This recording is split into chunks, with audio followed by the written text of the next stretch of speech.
Yes, student, today we discuss the unit second.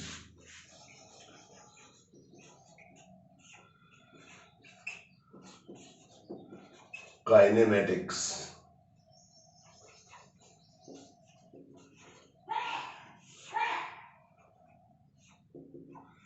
इसमें हम पढ़ेंगे motion in one dimension,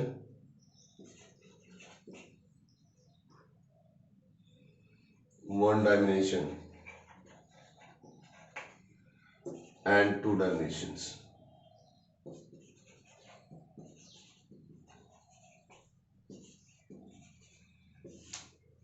motion in one dimension and motion in two dimension. देखिए motion in one dimension में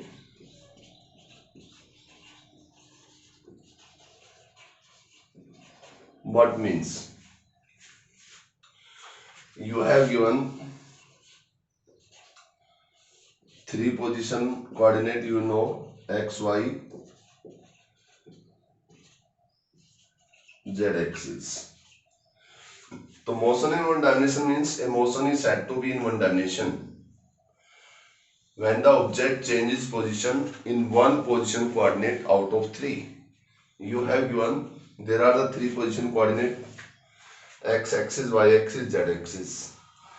One dimension motion means a motion is said to be one dimensions when the object change its position in one position coordinate out of three. I mean say that one dimension motion is that when the object is moved along a straight line. You can say when an object is moved in one position coordinate out of three. Such type of motion is said to be one dimension motion. For example, a man is walking on the road, straight road. The best example of the one dimension motion. A bus is moving along a straight road, one dimension motion. So one dimension motion means a motion is said to be one dimensions when an object changes its position in one position coordinate out of three. या object moves along a straight line, straight path, one dimension motion या one position coordinate. Two dimension motions, a motion is said to be two dimension when an object is changed its position in two position coordinates simultaneously. Means a motion in a plane x or y. That is the example of two dimensions. जैसे boating in the sea या a man is jumping in a trolley.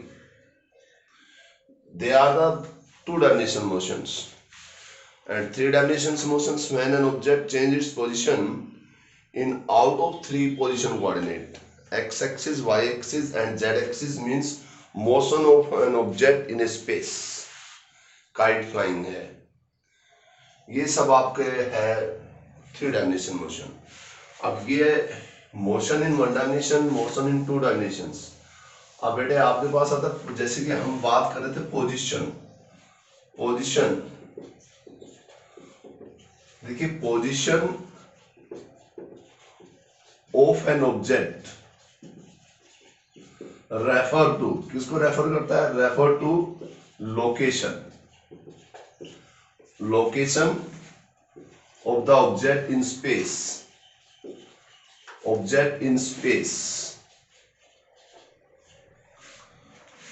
for a moment of time.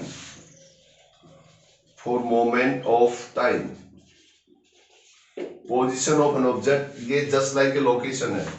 जैसे हम vector में बताया था आपको, यदि यहाँ पे आपके पास कोई पोजीशन कोऑर्डिनेट है, पोजीशन x y z, तो ये पोजीशन वेक्टर होता है the vector which is drawn from origin to position coordinate.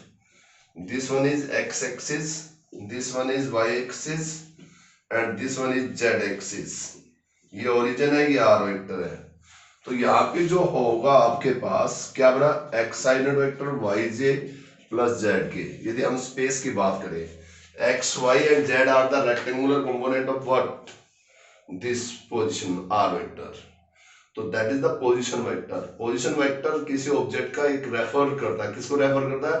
Location of the object in space for moment of time, that is the position vector, यानी कि position या आप you can say position vector, ये एक vector quantity है।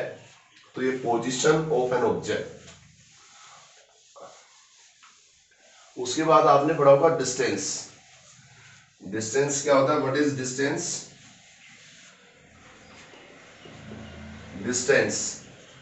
Distance क्या है? It is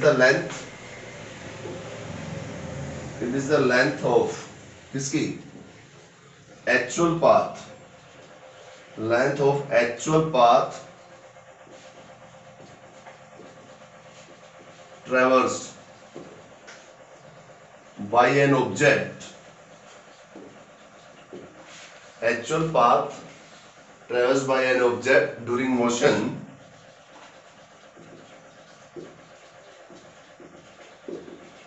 in an interval of time। ये आपका डिस्टेंस है। It can be measure in meters and kilometers. Scalar quantity है। 1 किलोमीटर में यू नो 10⁻³ मीटर, 1 मिलीमीटर में 10⁻³ meter, 1 micrometer 10⁻⁻6 meter, 1 nanometer 10⁻⁹ meter. ये डिस्टेंस है। उसके बाद आता है डिस्प्लेसमेंट। ये सब आपके लिए कोई नई चीजें नहीं है, you have studied in your previous classes। Distance always be positive, okay। Now displacement, देखिए डिस्प्लेसमेंट क्या होता है? डिस्प्लेसमेंट क्या होता है? द शॉर्टेस्ट डिस्टेंस, ये शॉर्टेस्ट डिस्टेंस है। Shortest distance covered by the body या by an object, by an object between starting point and end point,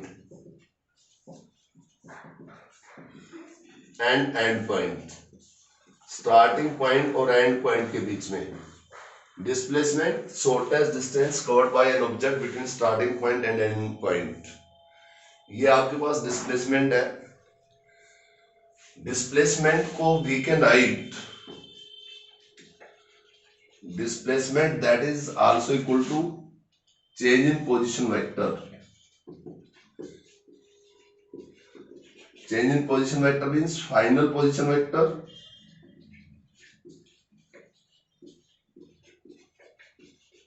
minus initial position vector. और डिस्प्लेसमेंट एक वेक्टर क्वांटिटी है, final position vector minus initial. ये आपके पास कोई displacement vector हो गया। This is the displacement vector delta. हमने डिस्कस भी किया था displacement and displacement vector.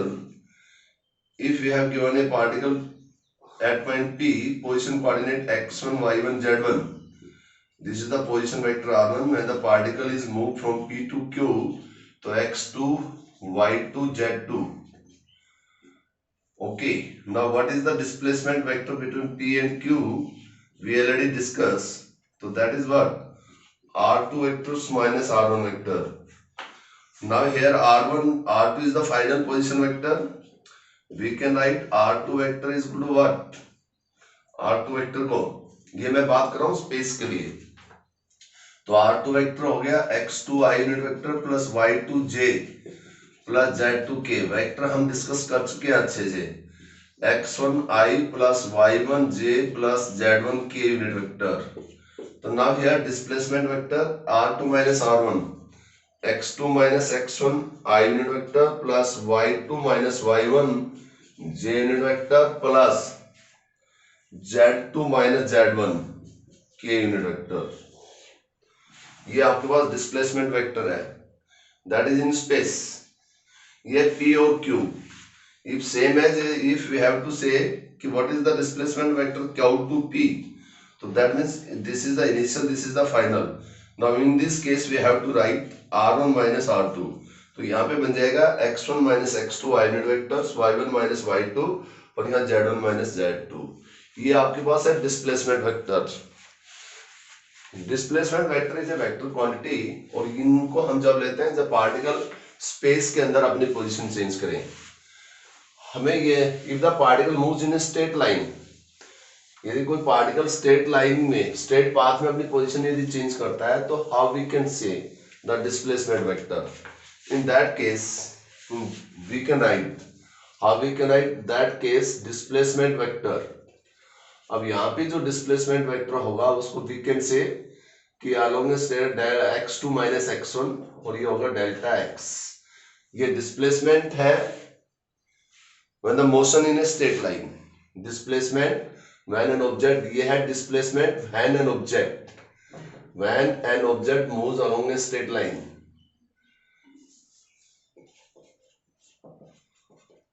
Moves along a straight line, जब ऑब्जेक्ट स्ट्रेट लाइन में मूव करे, ये डिस्प्लेसमेंट है. और ये is now in this case we can write x2 minus x1, ये डिस्प्लेसमेंट है. In this case how we can right, suppose this is the object and the object a b, the moves from a to b x1 meter and it goes to c and the initial that point is what, x2. Now here x1 is the initial position, x2 is the final position when an object is moved in a straight path, straight line, in motion in one dimension में. Now in this condition we can say the displacement will be what, final position minus initial. ये x2 meter, x1 meter, x2 minus x1 meter. This is what, ये आपके पास है displacement. Now displacement just like a shortest distance. Okay, and it is equal to final position minus initial position. ये हम एक straight line में बात कर रहे हैं. जब मोशन वन डायमेंशन में हो then we can define the displacement. इससे पहले जो मैंने एक्सप्लेन किया है वो डिस्प्लेसमेंट किसी ऑब्जेक्ट का when an object moves in space. Space में I mean say that 3 dimensions. Now the displacement may be positive, negative or zero. This is the main point. Displacement. अब आपके पास displacement है. Displacement may be positive. Displacement it may be positive, negative or zero. Displacement may be positive, negative or zero.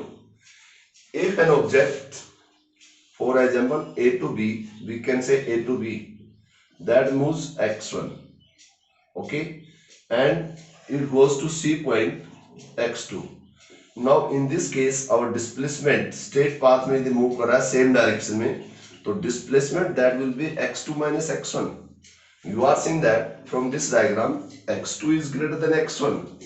Suppose this one is 5 km, this one is 3 km. So now we can say the displacement x2 minus x2 is greater than x1. So now here the displacement is what?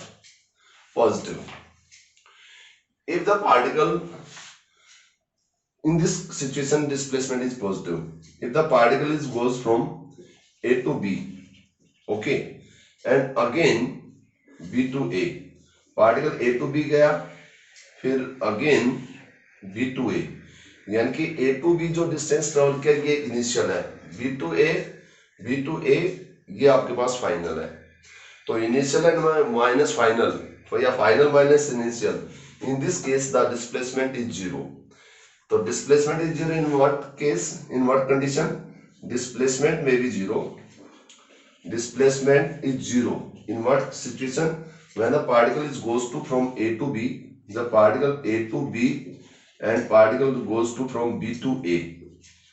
यानी कि जब particle initial से final जाए फिर दोबारा आप उसी point पे आ जाए. ओके, जैसे मैं 5 मीटर जाता हूँ, 5 मीटर अपने उसी पॉइंट पे वापस आ जाता हूँ, तो मेरा डिस्प्लेसमेंट जीरो है। डिस्प्लेसमेंट इस कंडीशन में जीरो हो सकता है जब पार्टिकल अपने जिस स्टार्टिंग पॉइंट से जाता है और उसी स्टार्टिंग पॉइंट पे यदि वापस आ जाता है पार्टिकल्स या कोई object, in that case the displacement is zero, क्योंकि जो इनिशियल होगा वही फाइनल होगा, जो इनिशियल डिस्टेंस ट्रेवल वही फाइनल। तो डिस्प्लेसमेंट में भी zero in what case, when an object goes from starting point, जो इनिशियल पॉइंट होता है उसी पॉइंट पे यदि पार्टिकल आ जाता है तो आपका डिस्प्लेसमेंट क्या होगा, zero. Displacement that will be negative, displacement negative इस कंडीशन में होगा, मान लीजिए ऑब्जेक्ट है, ये ऑब्जेक्ट ए से बी गया, ए से बी मान लीजिए x1 मीटर ट्रेवल किया, फिर पार्टिकल आ जाता है यहाँ से, ये पार्टिकल यहाँ से, ये जो आपके पास डिस्टेंस है ये मान लीजिए x2, ये यहाँ पे आ गया सी पॉइंट पे, ए से बी, और ये सी पॉइंट पे यहाँ पे पार्टिकल ये गया, फिर वापस सी पॉइंट पे आ गया। तो इन दिस केस अब यहाँ पे जो आपका जो डिस्टेंस है, अब आपका फाइनल तो क्या है, फाइनल तो आपके पास x2 है, अब इनिशियल आपके पास क्या है, x1। In that case the displacement will be negative. The displacement negative क्या होता है, पार्टिकल एक डायरेक्शन में गया, मान लीजिए ए टू बी गया, फिर बी से सी आ गया, यहाँ स्टॉप हो गया, तो इन दैट केस जो फाइनल जो डिस्टेंस है वो इनिशियल से छोटा है, तो in that case the displacement will be negative. तो displacement will be positive, displacement will be negative. जैसे ये आपके पास है x2, ओके, यहाँ से ये पार्टिकल a से b, ये आपके पास x2 है, यहाँ से ये x1 है, तो which is greater than x1, ये आपके यहाँ से initial position, x1 is greater than, इस case x1 is greater than x2, not x2 is greater than x1, direction is change. तो डिस्प्लेसमेंट में भी पॉजिटिव, डिस्प्लेसमेंट में भी नेगेटिव। अब यहाँ पे जो मेन चीज है वो आती है स्पीड। देखिए स्पीड आपने खूब पढ़ा है, क्या होती है स्पीड, स्पीड होती है the distance covered by an object in per unit time in any directions, ये स्पीड होती है। तो speed means distance by time, distance by time, distance होगा metre by time, second, metre per second भी हो सकती है, किलोमीटर पर आवर भी हो सकता है, और आपके पास सेंटीमीटर पर सेकंड भी होता है। 1 kilometre per our, 1 kilometre per our को क्या ले सकते हैं, 1 किलोमीटर पर आवर, 1 किलोमीटर में 10⁻³ मीटर। अब 1 आवर में क्या हो गया, 1 आवर में ये आपके पास हो गया 1 आवर में 10 सेकेंड, तो ये होगा आपके पास पर सेकंड बनाना हो, ओके। तो ये वी कैन राइट 5/18, ये आपके पास होगा metre per second, 1 kilometre per hour that means 5/18 metre per second, okay. Speed, then average speed, average speed that is equal to total distance, ratio of total distance covered by an object, it is the ratio of total distance covered by an object to total time taken, total time taken to cover the distance, ये average speed है। जैसे average speed में आपने पढ़ा होगा, a car move from A to B, a car cover some distance between 2 point A to B such that first half is covered with 40 kilometre per hour and second half is covered 60 kilometre per hour. A car is moved from A to B, it cover first half with a speed 40 kilometer per hour and second half it cover with 60 kilometer per hour. What is the average speed of the car? आपने बहुत अच्छे से पढ़ा होगा, 9th class की है। यहाँ पे सबसे पहले ए और बी के बीच में भी डिस्टेंस अज्यूम कर लेते हैं x किलोमीटर, कि x kilometer is the total distance between A and B. A car cover first half means x/2 cover with 40 km/h, and next half it covers 60 km. Next half means x/2 kilometer, it covers 60 km/h. Now what is the average speed of the car? तो average speed अभी मैंने पढ़ा discuss किया कि average speed that is what total distance covered by the total time. तो total distance is what x kilometre. Now total time, how we can determine the total time? तो total time means time taken to cover, time taken to cover first half of distance. First half में time क्या होगा? Speed distance by time, speed distance by time. तो time distance by speed x/2 kilometer by 40 km/h. तो that is x/80 hour. Time taken to first half of distance. Similarly time taken to cover second half में जो time होगा वो क्या बनेगा? Second half में x/2 kilometre 60 km/h x/120 hour. ये time taken to first half, time taken to second half. Total time taken is what? तो total time is t. तो total time now here t1 plus t2. Time taken first half x/80 plus x/120. यहाँ पे जो आपका LCM आया इसको आपने LCM आ गया आपके पास 480. ओके, ये आपके पास हो गया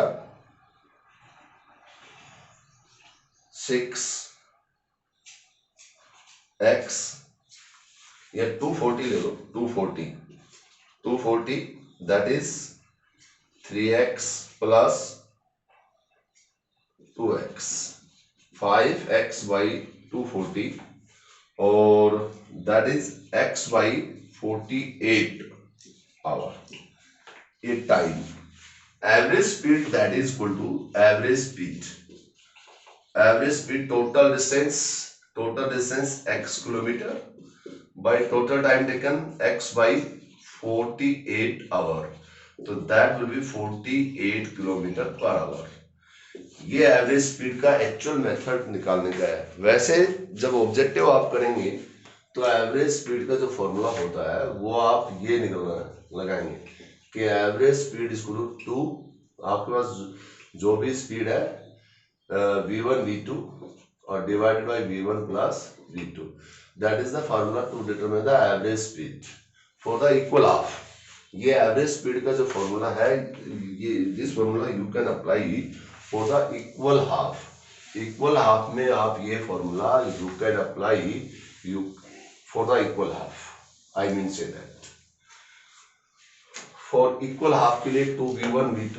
जैसे अभी v1 क्या था? v1 आपके पास था 40 km/h और v2 आपके पास था 60 km/h. इक्वल हाफ के लिए स्पीड. तो 2 × 40 × 60 अपॉन 40 प्लस 60 और ये आपके पास क्या बन गया? What is this? ये आपके पास बन गया 48 km/h. ऑब्जेक्टिव सोल्व ऐसे करेंगे average speed for equal half के लिए. अब एवरेज स्पीड की क्या क्या फॉर्मूले हो सकते हैं? जैसे एवरेज स्पीड, अब आपके पास एक तो एवरेज स्पीड हो गया total distance by total time. तो टोटल डिस्टेंस को ऐसे भी लिख सकते हैं s1 प्लस s2. यदि दो इक्वल हाफ है तो टोटल टाइम. तो फर्स्ट टाइम को क्या लिख सकते हैं? फर्स्ट टाइम जैसे आपके पास स्पीड है फर्स्ट डिस्टेंस, तो इसमें आप we can s1 by v1 we can write कि टाइम हो गया. टाइम को कैसे डिस्टेंस बाई, तो फर्स्ट डिस्टेंस क्या हो गया? सॉरी फर्स्ट डिस्टेंस ये s1 प्लस s2 डिस्टेंस है. तो distance s1 and s2 here the distance not speed. तो s1 बाई ये v1 plus s2 by v2. Average speed को वी कैन राइट, ये आप जब ले सकते हैं जब इक्वल हाफ नहीं हो तो यानी कि कुछ भी डिस्टेंस हो. तो ऐसे बहुत सारे डिस्टेंस हो और टाइम हो, डिफरेंट स्पीड, 2 की बजाय 3 स्पीड हो तो S R distance S1 plus S2 plus S3 and S1 V1 plus S2 by V2 plus यहाँ पे क्या S3 बाई V3। तो ये we can apply the formula for such type of numericals. ये एवरेज स्पीड्स की मैं बात कर रहा हूँ कि how we can determine the average speed. अब आपके पास आता है वेलोसिटी। देखिए वेलोसिटी जो होता है, वेलोसिटी एक रेशियो होता है। It is the ratio of change in position या displacement by time. Change in position, velocity it is the ratio of change in position. Change in position मैं बात कर रहा हूं velocity in one dimensions. Motion in one dimensions means the particle one dimension में अपनी position change करे, in that case change in position by time interval. ये आपके पास टाइम इंटरवल है, change in position by time interval. when the object is in one motion in one dimensions, जब object अपनी position change करे one dimension में, in that case I am explaining the velocity. तो that will be what now x2 minus x1, और यहाँ आपके पास हो गया t2 माइनस t1। ओके, और यदि ऑब्जेक्ट मान लीजिए स्पेस में कर रहा है तो change in position r2 minus r1 और ये t2 माइनस t1। यहाँ पे होगा delta r vector minus delta r2। ये मोशन जब पार्टिकल का मोशन वन डायमेंशन में हो तब आप यूज करेंगे, और this can be written as delta x by delta t, और यहाँ पे आप यूज करेंगे delta r by delta t। तो यानी कि ये आपके पास वेलोसिटी जो है जब मोशन इन वन डायमेंशन में हो, ये आपके पास वेलोसिटी है जब मोशन इन थ्री स्पेस में हो, थ्री डायमेंशन में हो। तो वेलोसिटी को आप एक्सप्लेन कर रहे हैं हम, वेलोसिटी इन वन डायमेंशन की बात लेंगे यहाँ पे। तो velocity that is equal to x2 minus x1 t2 minus t1, और that is equal to delta x by delta t, और इस वेलोसिटी का हम एक्चुअल में नाम रखेंगे एवरेज वेलोसिटी। जैसे मैं आपको बताना चाहूंगा, आपके पास मान लीजिए पार्टिकल है, ओके, ये ओरिजिन है। यदि particle at time t equal to t1 में अपनी पोजीशन कवर करता है x1, this one is the position meter, this one is the time t in second when particle is goes to this is the p is the position, p is the point, here time is t is equal to t1। यहाँ पे जो time है आपका t1 है। I mean say that when at t is equal to t1 second, the position of the particle is x1, that is the initial position। इसको आप initial position बोलेंगे, initial position of the particle।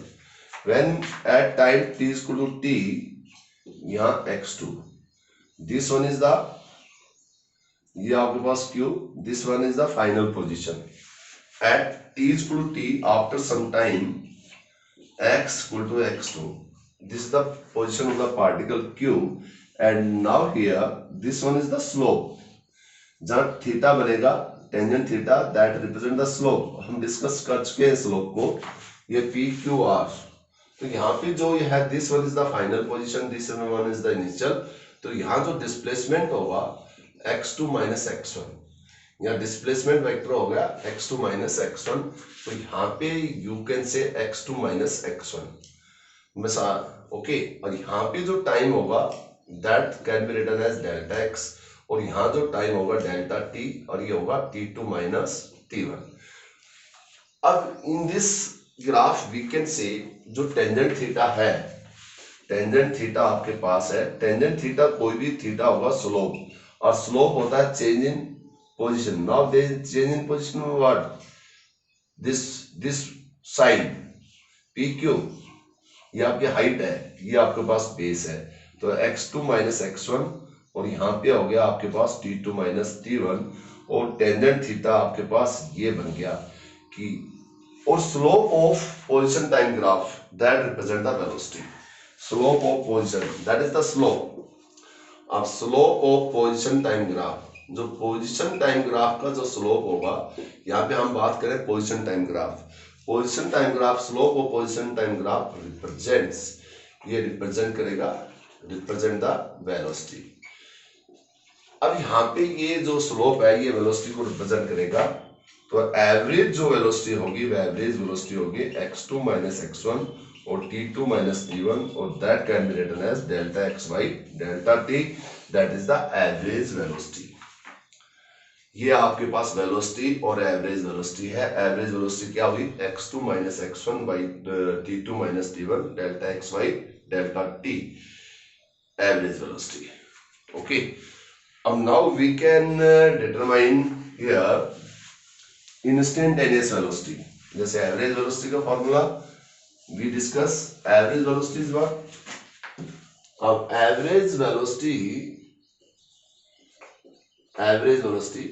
Delta X by delta T, this can be written as x2 minus x1 t2 minus t1, average velocity. Now we can explain instantaneous velocity. देखिए, instantaneous velocity means velocity at an instant, किसी particular time के लिए। तो velocity at an instant of time, velocity of an object for a instant of time, for instant, किसी भी instant के लिए, instant का मतलब कोई भी instant of time, particular time जो भी होता है, 1 सेकेंड 2 सेकेंड 3 सेकेंड, ये आपके पास होगा इंस्टेंटेनियस वेलोसिटी। यदि हम instantaneous velocity that is equal to, it is the limiting value of average velocity, ये एवरेज वेलोसिटी की लिमिटिंग वैल्यू है जब time interval approach to zero, not equal to zero. Here we mean say that the time interval is very small, delta t tends to 0 means not 0 but nearly equal to 0 means very small, or that can be written as dx by dt, instantaneous, small change होता है, तो that is we can say instantaneous velocity।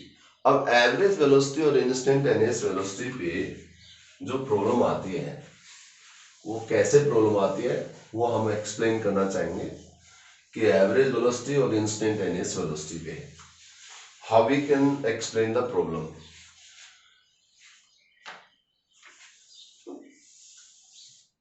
For example, a particle is moving along x axis by the given coordinate 3t square 2t plus 1. Okay, a particle changes its position along x-axis by the equations where x is in meter, t is in second. Find the average velocity.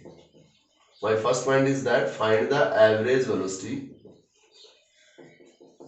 in time interval. In time interval. Which time interval? In time interval t is equal to 1 to t is equal to 2 second. और second, instantaneous velocity in velocity at t is equal to 3 second. कि when an object या any particle moves along a straight line by this equation, now here x is in meter, t is in second, you have to determine the average velocity. Now average velocity we know that x2 minus x1 or t2 minus t1. So now here when t is equal to 1 second, for example, तो t is equal to 1 second के लिए position x1 मान लेते हैं, तो what will be 3 time 1 का square minus 2 1 2, और ये आपके पास क्या बन गया, ये आपके पास, इसको प्लस 2 ले लो फिलहाल, प्लस 2, अदरवाइज तो इनिशियल पोजीशन 0 हो जाती, यहाँ पे प्लस 1 ले लिया, या इसको माइनस ले लो, ये माइनस हो गया, तो व्हाट विल बी, ये बन गया 3 plus 2 minus 1, that is 4 meter. By this equation when t is equal to 1 second, तो x1 is the position of that particle. when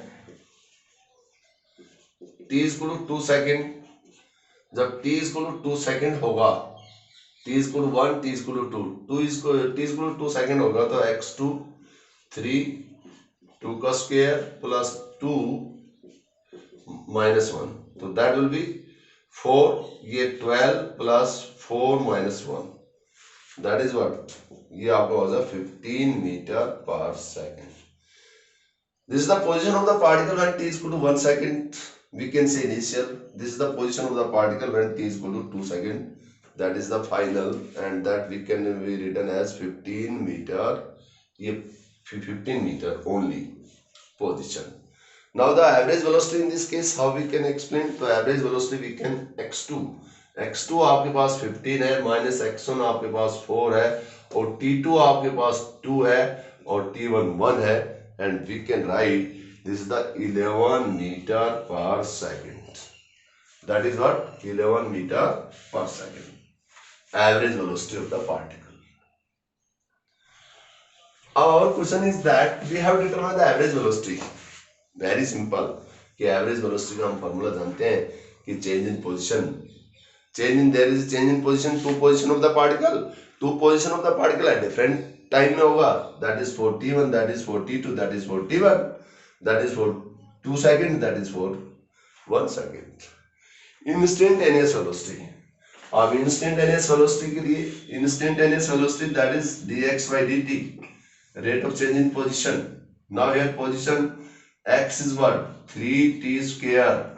Now d by dt of x 3t square plus 2t minus 1 differentiate with respect to t. अब differentiation आप जानते हो, d by dt t की power n. General formula again I am repeating. Yeah. Now here to multiply 60. There is no power 1.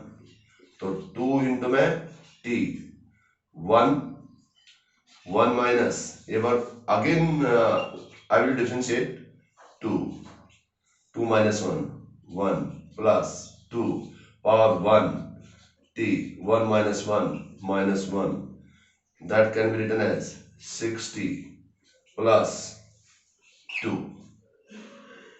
Okay, और इसका differentiation 0. We can write instantaneous velocity 60 plus 2. Now special instant of time t is equal to 3 seconds. So v instantaneous velocity 6 into 3 plus 2, that is 20 meter per second. जो आपका differentiation है वो ऐसी इस type की जो न्यूमेरिकल्स है उसमें यूज होगा. जैसे ये मैंने आपको समझाया है कि कोई पार्टिकल की पोजीशन दे रखी है, एक इक्वेशन के तहत x मीटर है, t आपके पास टाइम है, find the average velocity in the interval of time t is equal to 1 second से t is equal to 2 second, instantaneous velocity at t is equal to 3 second. Average velocity का ये हम formula जानते हैं. जब t is equal to 1 second होगा, इसकी position निकाल लीजिए 1 सेकंड के लिए, ये पोजीशन. जब t is equal to 2 second होगा तो पार्टिकल की पोजीशन 2 सेकंड के लिए. एवरेज वेलोसिटी होता है change in position by time interval 15 minus 4. ये आपके पास एवरेज वेलोसिटी है. इंस्टेंटेनियस वेलोसिटी होती है v dx by dt. जो भी इक्वेशन है डिफरेंशिएशन कर दो, फिर स्पेशल जो भी इंस्टेंट ऑफ टाइम आएगा उसकी वैल्यू यहाँ पे you can put the value and determine. तो ये बेटा आपको we have clear the average velocity at instantaneous velocity. अब डिस्प्लेसमेंट पे भी न्यूमेरिकल्स आ सकते हैं. जैसे डिस्प्लेसमेंट पे कैसे, डिस्प्लेसमेंट वेक्टर की जब हम बात कर रहे थे, कहता है एक कार मूव्स टुवर्ड्स, जैसे आपके पास आता है ये आपके पास नॉर्थ, ये साउथ, ये वेस्ट, ये east. Many time can be asked a car moves north eastward. ये नॉर्थ ईस्टवर्ड है, that is the north eastward root 2 kilometer. Root 2 kilometer जाते हैं कोई कार नॉर्थ ईस्टवर्ड, और कहता है वो नॉर्थ में जाती है रूट 2 किलोमीटर, और डू ईस्ट हो जाती है 3 किलोमीटर.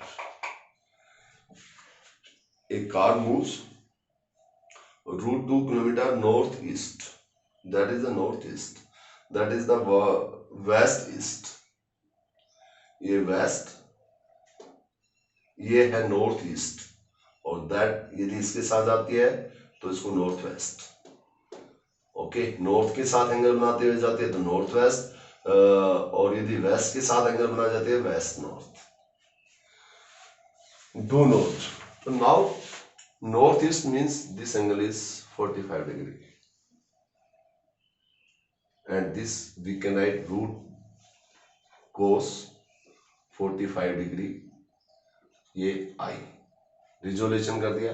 और यहां पे वी कैन राइट इसको resolution root 2 sine 45 J.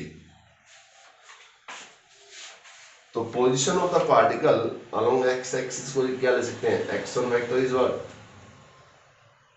Root cos 45 degree i unit vector plus 3 kilometre along east है means x axis 3, we can write root 2 cos 1 by root 2 I plus 3I, that is 4I, that is S1.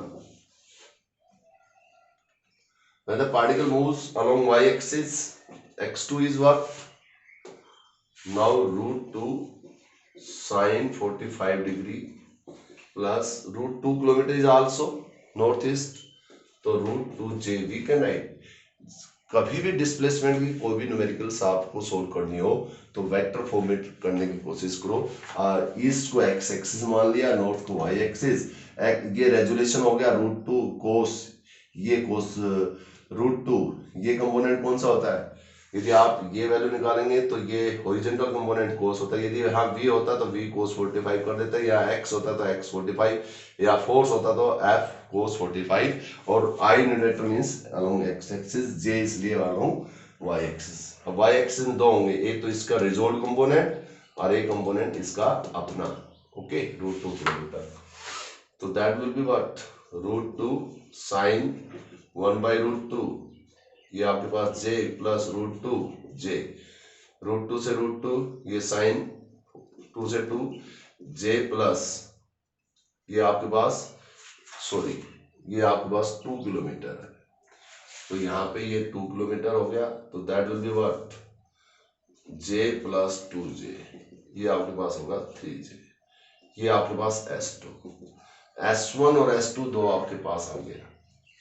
Now displacement vector, this one is S1 and this one is S2।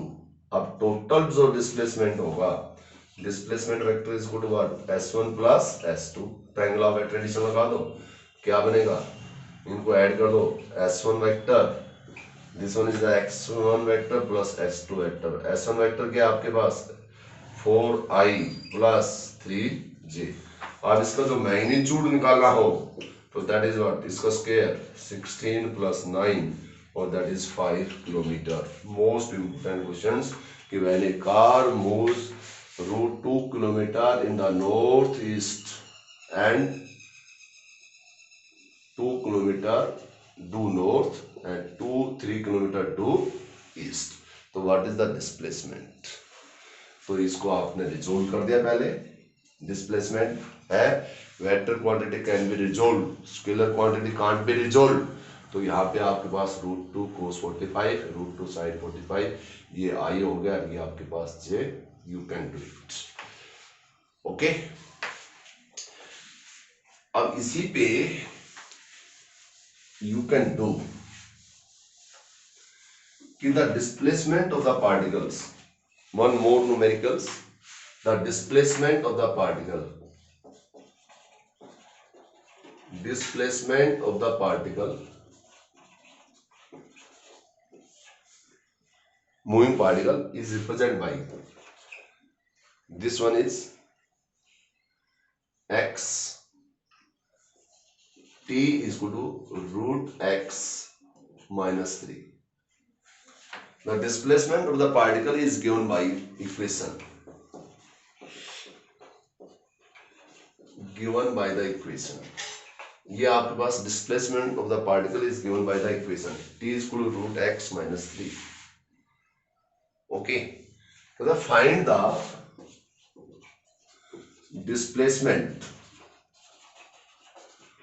displacement of given particle, जो भी particle at t is equal to 3 second. t is equal to 3 second.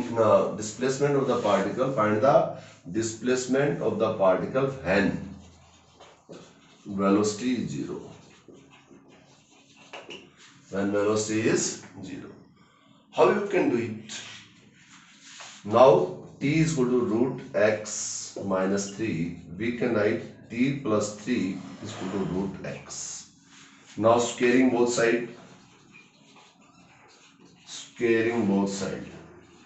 इसका square करेंगे तो t plus 3 का square x, t square plus 9 plus 60 is equal to x. x is equal to t square plus 60 plus 9, where x is in meter, t is in second.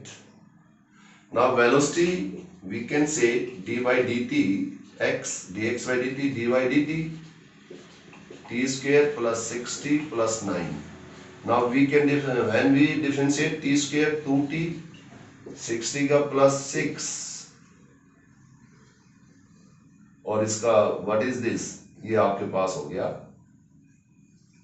t is what, ये 0. Okay, now velocity is 0. तो when velocity is 0, 2t plus 6, 2t plus 6, इसमें sorry ये t plus 3, okay t minus 3, ये t minus 3 equation, तो ये minus 60, यहाँ पे minus 60 ये 6, ये velocity. When velocity is 0, here given the velocity of the particle is 0. तो when the velocity of the particle is 0 means what? जब velocity of the particle 0 होगा तो 2t minus 6 equal to 0 और t is equal to 3 second. तो velocity of the particle is 0, time is t is equal to 3 second. अब displacement of the particle is what? t square x equal to t square plus 9 minus 60.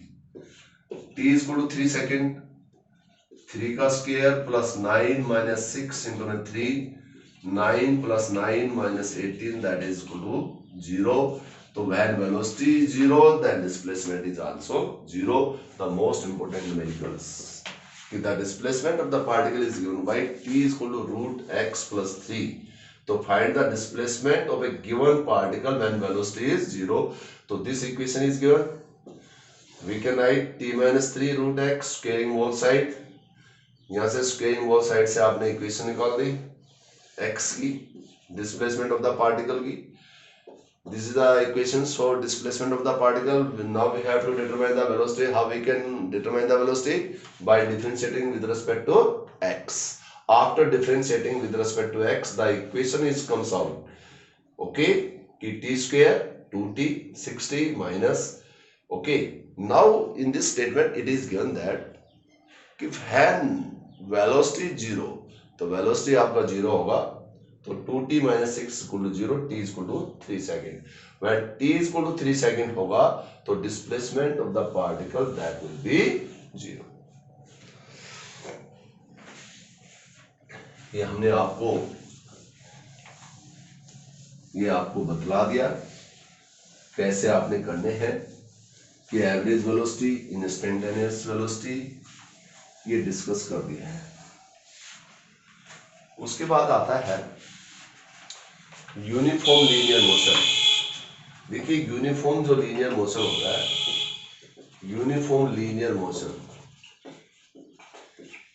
एक ऐसा motion, uniform linear motion, a motion in which average velocity is equal to instantaneous velocity. Average velocity जिसमें आपके पास average velocity that is equal to instantaneous velocity. Average velocity और instantaneous velocity जिसमें बराबर हो, आई mean say that velocity is constant, जिसके अंदर velocity is constant, ये आपके पास होता है यूनिफॉर्म लीनियर मोशन। और यूनिफॉर्म लीनियर मोशन में ऑलवेज एक्सेलरेशन क्या होता है? Rate of change in velocity. When velocity is constant then acceleration is zero. In a uniform linear motion acceleration is zero. Is it's right? आज हमने आपको motion in one dimension पढ़ाया, motion in two dimension, three dimension के बारे में बताया, distance, displacement, positions और average speed और velocity, average velocity, instantaneous velocity, and tomorrow we will discuss the accelerations.